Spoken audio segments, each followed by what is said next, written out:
Hello there, everybody, and welcome back to the Follow Your Stuff podcast.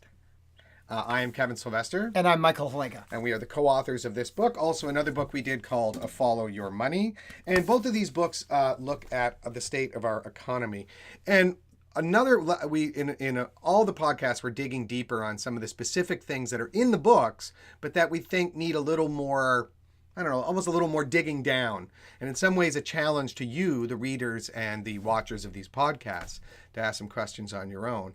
And this is a biggie, the one we're going to talk about today. We even did an audio podcast, which you can also find on the website. And it's the idea of relative value. And one of the toughest things to figure out in our economy is how much something is worth. So I'm going to pose a question to you, which I did pose in our audio one, which is, what's worth more? A $500 weekend getaway or a $500 computer console? See, that's in the eye of the beholder. Yes. Now, in both Which cases, is why we call it relative well, value. 100%, exactly. And that's one of the nice things about a market economy, because each of you can individually determine what is of value to you and where you want to direct your scarce resources. Because basically, no matter how much money you have, your resources are scarce. You can't do everything that you would like to do. So the question is, with your own priorities, where do you want to spend your money? What do you want to do? And that's your decision to be based on, relatively speaking, where you think there is greater value. I almost feel like if you're watching in a classroom setting right now, everybody who thinks that a $500 getaway is worth more, raise your hand. Okay? Everybody who thinks that a $500 computer console is worth more, raise your hand. And the thing is, they're both right, Yes. right? Like, it's not like one is overvalued or one is undervalued. How does that value change? Like, how does it change over time? Maybe like $500 for a computer console isn't that much now, but really, if the demand goes down, they lower the price, or does the price go up? Oh no, but that would be the logical effect in a market economy. But what really changes is it changes in reaction to supply and demand. And this is the wonderful power that you have, even as a very young person, is that you can express your values in the way that you spend your money. In some of the other podcasts we've talked about, for example, buying in one particular country versus another, and ethical choices and ethical buying. 100%. So, you have the ability to make informed decisions and say that, I think that there is this particular country where this country really needs our resources and really needs our help. And what we can do is you can actually direct your consumption to help those particular countries. So you can buy your T-shirts that are manufactured, and you can look at the labels. So you can actively participate in these decisions. And there's a tremendous amount of power in that. And I would urge you to use that power. Cool. So in some ways, going back to that ethical question, maybe a $20 T-shirt is worth more than a $15 T-shirt. Not even because of the value of the thing itself. It's probably the same T-shirt maybe, but one of them is paying a higher wage. Yes. So that might be a decision that you would put into that. Absolutely. You could look at it, but again, look into that very carefully. It might just be that the $20 T-shirt is just a higher profit margin for the manufacturer. So, how you balance that and how you really get to the bottom of that can be very, very difficult. Well, you and I talked about this when we do school visits. Sometimes I will say that Michael is far more, as you can obviously tell, far more sartorial than I am. Kids, that means that he dresses better.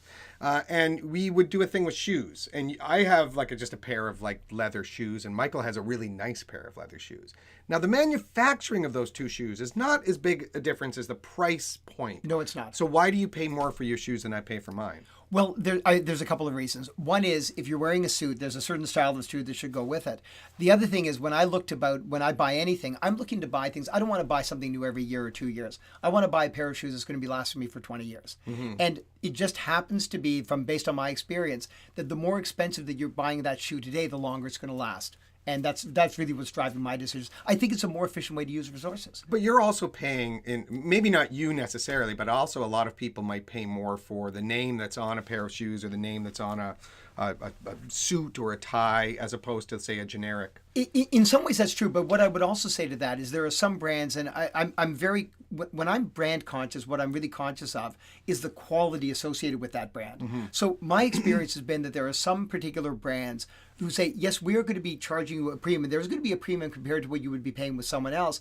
But in exchange, we are going to be giving you a product that is going to be lasting for a very, very long time. So I'm making that conscious decision. But what my conscious decision is driven to to a great extent by, is what I believe is a more efficient use of resources. So would I much rather, for example, buy a pair of shoes, whether I buy shoes, it's going to be leather one way or the other. Do I want to buy one pair of leather shoes that's going to give me 20 years of use, or another pair of leather shoes that's going to give me 5 years of use, which means that in another 5 years I have to get more leather, another 5 more leather, another 5 more leather. I just think it's more efficient and more environmentally friendly and more just socially responsible to buy up front. And by the way, I can afford to do that. So but that's an important consideration, right? True. Yeah, it's your money. That's part of the point of both of these books. It's your money. You should be controlling it. It's your money, and also you can only afford to really think in those terms if you have the financial freedom to do so. Yeah. So there are some people, who can't, because of the circumstances they're in, can't make those kinds of decisions. We've got to be really sympathetic and sensitive to that. That you can only afford, in some cases, to be, maybe thinking in those kind of socially responsible terms. Not everybody can.